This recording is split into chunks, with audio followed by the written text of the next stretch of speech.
Ever wanted to know all about some of the most influential business leaders in the area? I'm going to peel back the layers and see just what makes them tick.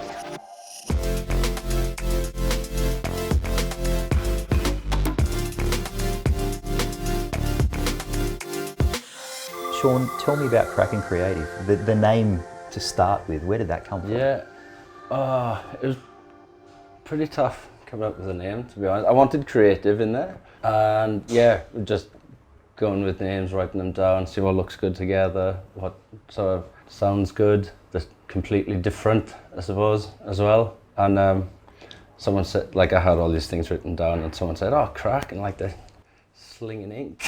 There you go. Okay. Like, oh, that's corny. But if you look at some of the most unusual business names, like yeah, they're common names now, but where they actually came from. Yeah. So our name itself is very, very hard to say, but again, it's becoming more commonplace. So tell me about your core business. What do you do and how does that look? Graphic design is what I started with. It turned into screen printing and then sign painting and now murals as well. Mm-hmm. Yeah, I started off, I was just a freelance graphic designer. I've taught myself to do things along the way. And you've got a particular style too. So some of the projects that you have done, you can probably look at it and go, look, that's you. Is that something you set out for? Yeah, I like to stick to a certain style. One I enjoy, I suppose. That's what I try to push when someone comes to me with a project. I try and push a certain style of mural, certain style of t-shirt, certain style of logo to begin with. Happily go outside of those, but that's definitely what I try and do first. And 90% of people like tell me some of the come to me for my style. So exactly, and that's what you're known for. Quite happy with it. Tell me some of the bigger projects that you've done and your more enjoyable ones. Biggest project we've probably done is the Wynn Entertainment Centre, the mural. Mm-hmm. The wrapped around there, like 230 square meters. Took like 18 days on site, but took longer than that to plan. Had to go through a few people to get approvals and stuff like that. And with that one, I sort of stepped out of my comfort zone as well, because I'm not a faces guy. I don't paint faces. So when they came with the brief, I was like, oh, all right. But jumped in the deep end, sort of, I've done that a lot. Sort of just jumped in the deep end and done my best, and most of the time it's worked out. You've done various logos. You've done, obviously, the side of the Ryan's pub as well. Yeah. What was your more fun ones? What was the ones that you really look back on? That probably is a really fun one, actually. I love, actually, every city I'm in, or suburb, or I'm always looking for old signage that's been there for 20 or 30 years and it's just worn away through, Australian weather, I suppose, harsh conditions, rain, hot sun and everything. So recreating that for the Ryans was pretty cool. And it looks good too. So tell me about your business. How does it look? Are you the only one there? Do you have support staff, or how does it look for you on a day-to-day basis? I've got 2 full-time staff, Emma and Lisa. They pretty much run the studio. They basically run the screen printing side of things, whereas I'm more out and about painting signs. And so what makes you tick, like as a business owner and as a person? What gets you out of bed each day?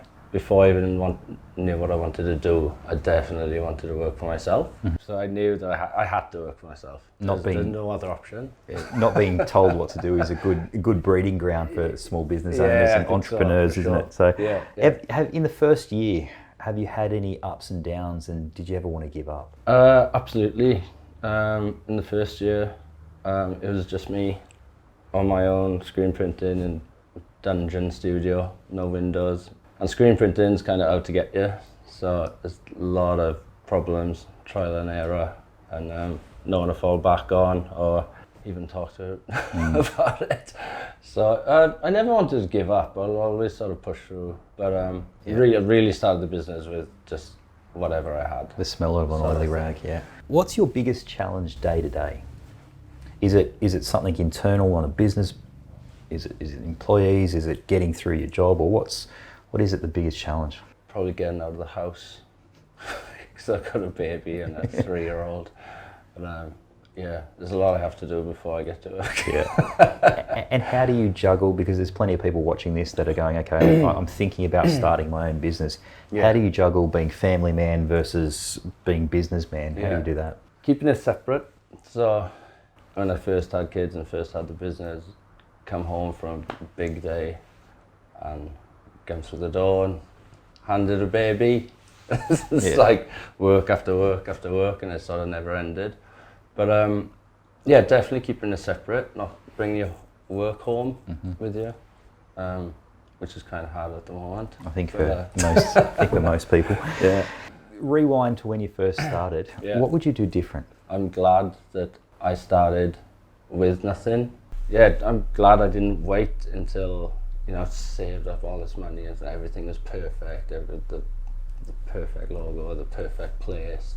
I just did whatever I could to start. So you're saying rather than design business plans and everything for you, it's more just get in and do it and work it out. Just jump in. And like, yeah, I drew up a business plan for sure, but I haven't looked at it once. To be honest, it changes every day. I mean, I did that niche program, and it was just, I'm going to start freelancing as a graphic designer. I'm already freelancing as a graphic designer, but trying to push it further. And then, yeah, add in screen printing and add in sign painting and add in murals and stuff. It's just changed so much. And then, like, at the beginning, it was just supposed to be me, and now there's 2 full-time staff and a casual. So that was never really a plan. I've never had a plan. I still don't have a plan. Yeah. But, how does it make you feel, though? You're driving through Wollongong and you see a lot of your murals up and your logos that are being used in businesses, but yeah, how does it make you feel? I think people see it more than I do. I think I'm more like, don't want to see it. But no, when I do, and I'm proud of things, and I see the murals and signs and stuff, I just want to do more. Yeah. That's all it really makes me want to do. As a business, you market your business. We all market the business to get more revenue. How do you market your business? I think what we've done is sort of thought outside the box a bit with it and had fun with it. So, you know, you could put billboards up, which is going to cost you thousands of dollars, put adverts in magazines and all that stuff. But I'd rather paint a mural somewhere, like, for half the price that I should be paying to do it with the Kraken Kreative logo in the corner. Or buy a heap of t-shirts and print them, just give them out to people. I mean, people get free t-shirts, people get to see a mural in town. Thinking outside the square, like you said, you could put a billboard up, people would see it, but then it's advertising. People hate to be advertised to. Getting a t-shirt, they'd love to wear it. So it's good. What advice would you give to someone that was starting their own business, whether it's in screen printing or whatever the business may be? What advice could you give someone?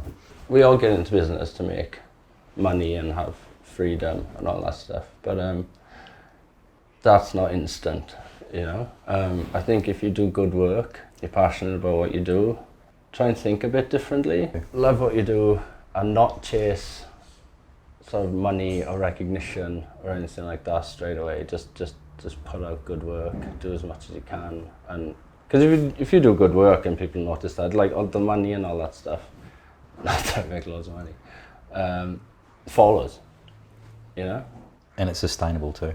Yeah, for sure. If you're chasing the dollar, it's non-sustainable as well. Yeah, so. Absolutely, and it's boring. Like that'll get you. You know? Sometimes I have when I've first had a child and stuff. Oh shit! I need to get rich. But it's like it's ridiculous. Yeah. So last question for me, and it's real estate related. So if you could live anywhere in the Illawarra, where would it be, and what would it be in? Yeah, where we are now in Court Lane. There's a just really cool little building. It's kind of like a warehouse, got windows wrapping around the whole thing. It's got 2 rooms where you can separate design from screen printing and stuff like that. And it's right in the middle of Wollongong, and it seems like they've knocked everything else down that's anything like this building. And it was like, I'm going in there. I can't afford it, but I don't care. We'll make it work. There you go. Well, thank you. It's been very insightful. Love hearing your story. Thank you. Thank you. Cheers.